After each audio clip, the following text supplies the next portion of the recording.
Hervé Boinibek. His bio did not appear, so I'm just going to give you a brief overview. He's an engineer in organic agriculture. Hervé has more than 15 years of experience in the development of organic agriculture. In Cameroon, Hervé is currently putting his experience into practice for the development of local markets for organic products.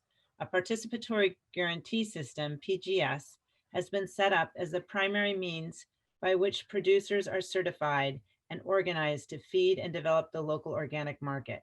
Prior to working in Cameroon, Hervé was IFOAM Organic International's Africa Office Coordinator for 7 years. I'll turn it over to you, Hervé.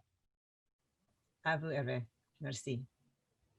Pour l'opportunité qui m'est donnée de présenter un peu le travail que nous faisons ici à Tchang, dans la région de l'Ouest Cameroun. Il faut dire, comme Charles l'a si bien remarqué tout à l'heure, beaucoup de producteurs ont un problème de connexion, un problème d'accès au marché.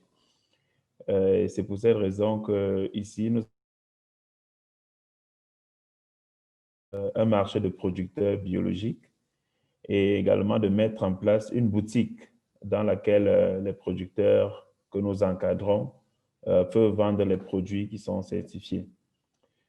Sur la base d'une étude de marché que nous avons organisée, nous avons eu l'information du marché selon laquelle ce serait pertinent d'avoir des produits certifiés parce que beaucoup d'opérateurs dans la localité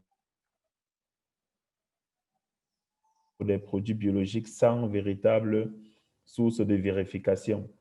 Donc, c'est sur cette base du marché. Je ne veux pas m'attarder sur le SPG en lui-même parce que ça nécessite encore beaucoup de temps. Mais ce que je voulais relever dans cette présentation, c'est quelques éléments qui peuvent permettre véritablement de transformer, de permettre aux producteurs agroécologiques d'avoir accès à des nouveaux marchés. Le premier élément que je voulais relever, et je l'ai déjà mentionné, c'est l'étude de marché. C'est très important de faire une étude de marché pour comprendre un peu comment ça passe et quels sont les requis qui devront être remplis par les producteurs. Donc, une fois cette étude de marché faite, c'est important de sensibiliser ou alors d'impliquer un grand nombre de producteurs dès le départ. Parce que ce qu'on constate sur le terrain, c'est qu'on peut sensibiliser beaucoup de producteurs, mais au final, pour diverses raisons, des raisons éthiques, des raisons idéologiques, des raisons de peur, certains producteurs se découragent en cours de route. Donc, c'est important de sensibiliser un grand nombre pour que s'il y a des découragements,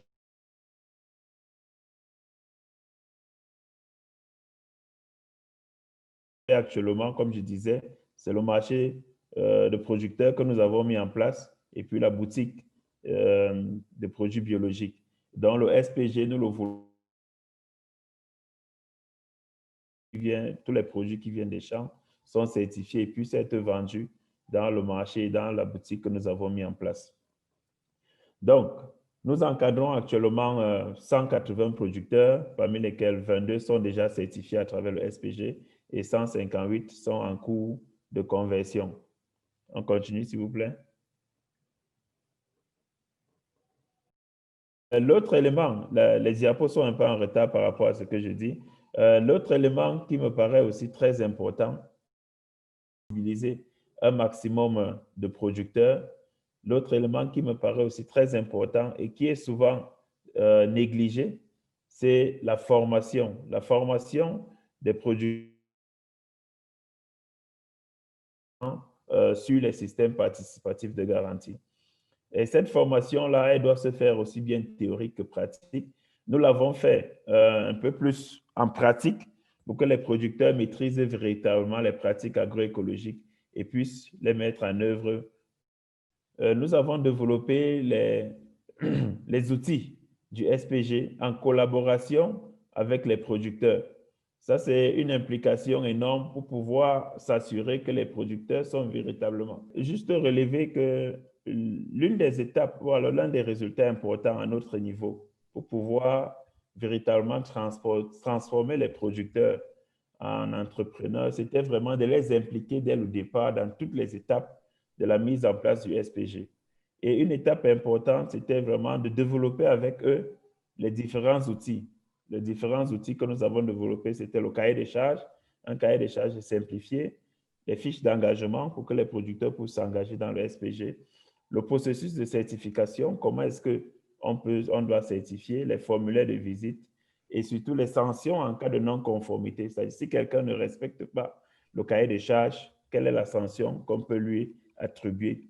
Et tout ça, ça a été développé véritablement en collaboration avec l'information qu'on donnait aux producteurs selon laquelle des produits précis sont demandés par le marché et la condition sine qua non pour pouvoir.